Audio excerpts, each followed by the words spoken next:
नमस्कार दोस्तों, स्वागत है आप सभी का हमारे चैनल आस्तिक कहानियां में। आइए आज जानते हैं गौतम बुद्ध और उनके विचारों को सत्य कथा के माध्यम से। उन दिनों भारतवर्ष में वैशाली नगर की अलग ही पहचान थी। आठों पहर दुल्हन से सजे इस नगर में एक काले टिके सा भी दाग नहीं था। मृत्युलोक की इंद्रपुरी भी इसे कह लें तो कोई अतिशयोक्ति नहीं होगी। लेकिन इससे भी बड़ी उपलब्धि वैशाली नगर की यह थी कि इसके ही एक आम्रवन में तथागत महात्मा बुद्ध पधारे हुए थे। उस वन में बहती पावन पवन की सुगंध पाने को अब इंद्रपुरी के इत्र भी तरस रहे थे। उस वन के वृक्षों पर कोयलों के झुंड बसने लगे थे। ऐसी कोयलों के जिन्हें किसी ने शहद की बूंद नहीं चटाई थी, पर तब भी उनके कंठों से शहद भरी कूकें फूटती थीं।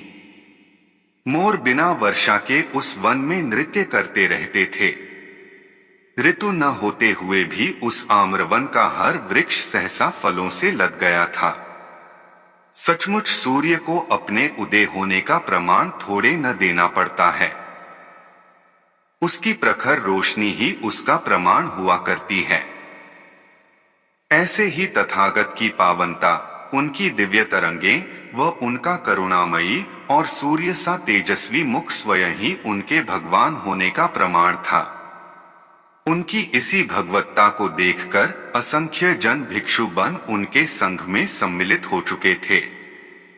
अब तो तथागत एक प्रखर सूर्य के समान ही चमक रहे थे। कहाँ तथागत के पिता उन्हें एक सिंहासन पर बैठाना चाहते थे और कहाँ आज वे असंख्य दिलों पर राज कर रहे थे। कहाँ तथागत के पिता उनकी उड़ान को केवल तितली के पंखों सा सीमित रखना चाहते थे और कहाँ तथागत आज अपने हर भिक्षु को गरुड़ के पंख प्रदान कर अंतर जगत में उड़ान भरवा रहे थे। लेकिन तब एक भिक्षु ऐसा भी था जो अपनी चोंच में मोती होने के बावजूद भी क्षुद्र से दानों पर मोहित हो रहा था। तथागत के सान्निध्य में कोई कम वर्ष भी नहीं व्यतीत किए थे, उसने अपने जीवन की 20 बसंतों को भिक्षा पात्र में डाल चुका था। वह सिकंदर की तलवार में भी वह धार न होगी जो उसके क्रांतिकारी विचारों में हुआ करती थी। लेकिन पिछले 15 दिनों से तथागत की यह तलवार जंग खा चुकी थी। रात भर चटाई पर लेटे लेटे पता नहीं कौन से खोए हुए खजाने की चिंता उसे खाए जा रही थी। चांदनी से पूर्ण शीतल रात भी अंगारा सा बनकर उसे जला रही थी। आंखों और निद्रा की दोस्ती केवल बेरुखी तक ही सीमित नहीं थी, बल्कि दोनों के बीच एक दुश्मनी सी हो गई थी। पहाड़ी से गिरा मानव भी शायद इतनी पलटनियां न खाए जितनी करवटें उस भिक्षु ने चटाई पर ले ली थीं। माया की कटीली गाद में बैठकर कोई जख्मी हो तो समझ आता है, लेकिन साक्षात भगवान की गोद में बैठकर भी कोई यूं व्याकुल हो और इतना गंभीर तो बात समझ से परे है। पर कहते हैं न पुतली पर जाला आ जाए तो भगवान भी धुंधले ही दिखाई पड़ते हैं। उसकी आंखों पर यह जाला एक सुंदरी के रूप का आ पड़ा था। भिक्षा मांगने के दौरान एक सुंदरी पर उसकी सारी तपस्या बीच में ही अटक गई थी। उसी स्त्री का अक्स रह रहकर उसको याद आता, मानो फन फैलाकर नाग उसकी छाती पर डंक मारता हो। और जब से वैशाली में नगर उत्सव का आरंभ हुआ था, तब से तो उसकी जान ही निकली जा रही थी। कहाँ तो एक और आम्रवन की वीरानगी और कहाँ वैशाली नगर से आती मादक संगीत की ध्वनियां। कहाँ आम्रवन के मिट्टी से बने पथ और कहाँ वैशाली की वो सतरंगी गलियां और गलियों में बिछी वह कलियां और कलियों में राग रंग की खुशबू। निसंदेह बड़ी पीड़ादायक स्थिति थी उस भिक्षु की। ऐसी स्थिति में आवश्यक था कि भिक्षु तथागत के समक्ष प्रार्थनारत हो जाता, रो रोकर विनती करता कि हे तथागत, देखो तुम्हारी नन्ही सी चिड़िया शिकारी बाजों व चीलों के झुंड में फंस चुकी है। मेरी हल्की सी ची ची से कोई डर ही नहीं रहा। कब किसके नुकीले पंजे मेरे पंखों को तितर बितर कर देंगे, कुछ पता नहीं। लगता है जैसे आज द्रौपदी पर एक दुशासन नहीं बल्कि 100 के 100 कौरव टूट पड़े हैं। वे भले ही 100 क्यों न हो, लेकिन मेरे लिए तो केवल तू ही एक काफी है। तू जरा सी फूंक भी मार देगा तो सबके लिए तूफान आ जाएगा।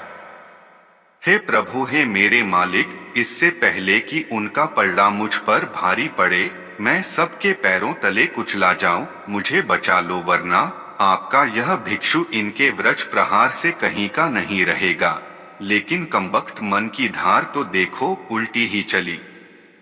भिक्षु के मन ने कहा, अरे इस तथागत ने तो मेरा पूरा जीवन ही बर्बाद कर डाला है।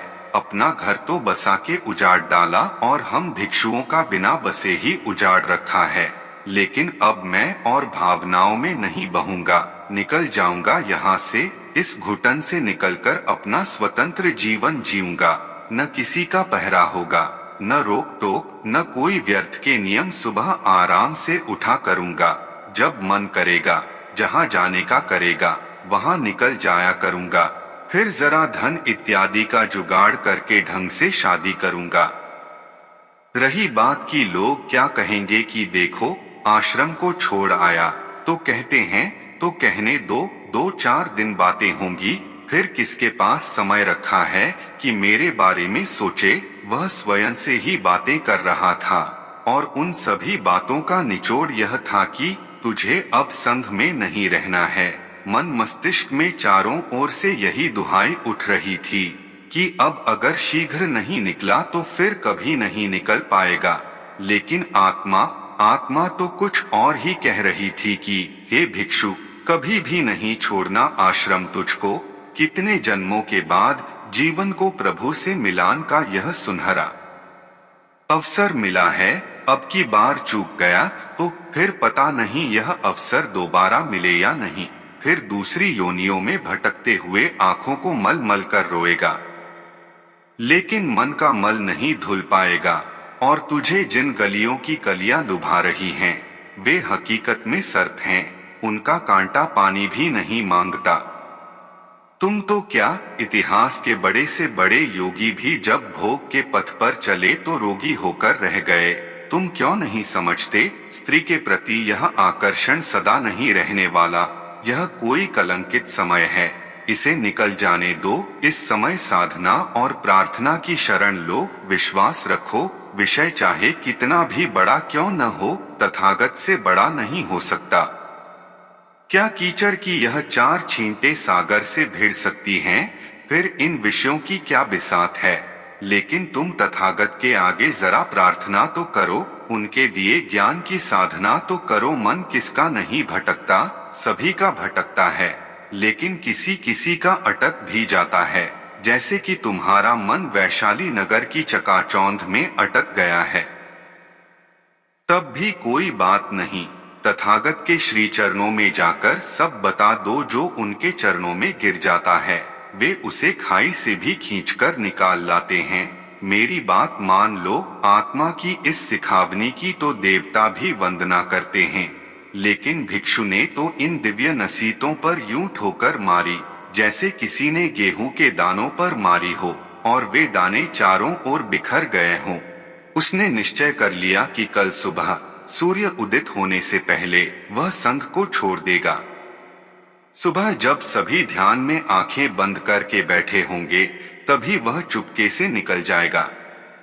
यही उसका संकल्प था।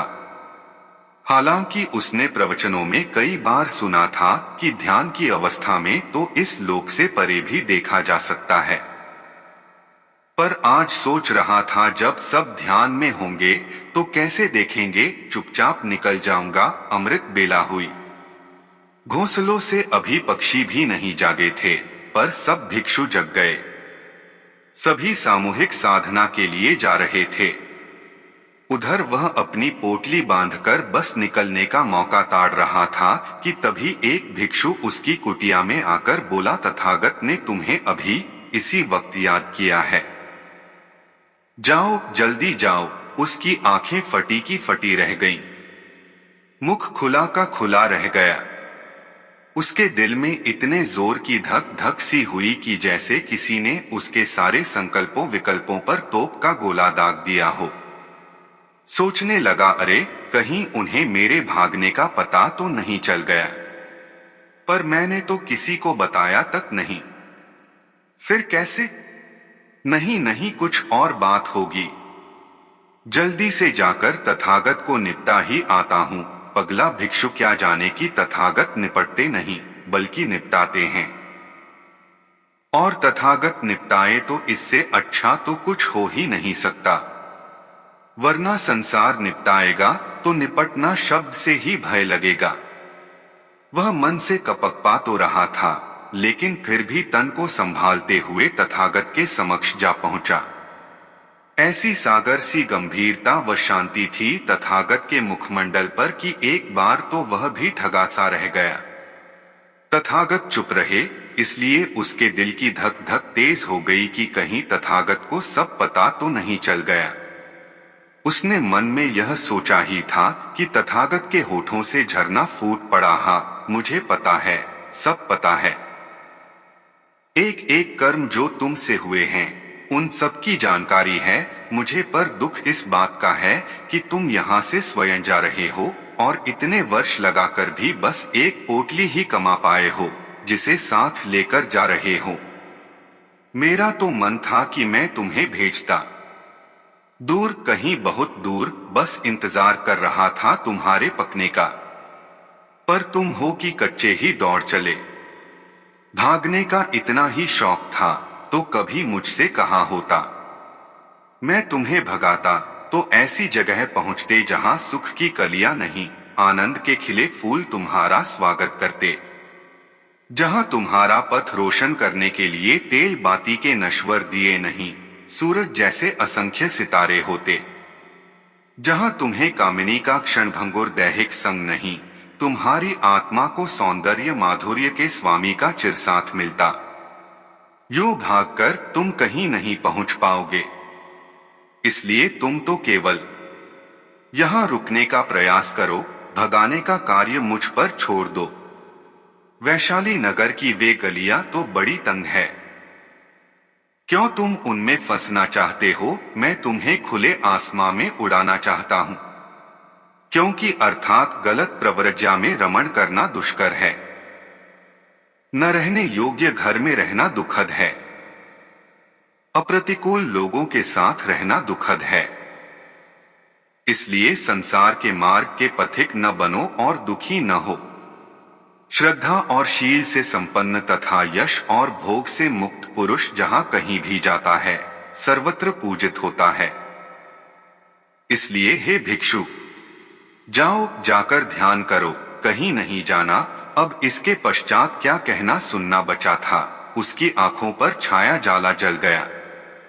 उसने तथागत के चरणों में सिर रख दिया और उसके बहते अश्रुओं में उसके मन का सारा मैल बह गया।